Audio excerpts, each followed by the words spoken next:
सर्वांना माझा नमस्कार. माझे नाव आर्यन.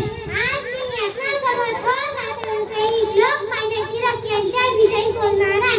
लोकमान्य टिळक हे थोर समाजसुद्धा अवधारक लेखक होते.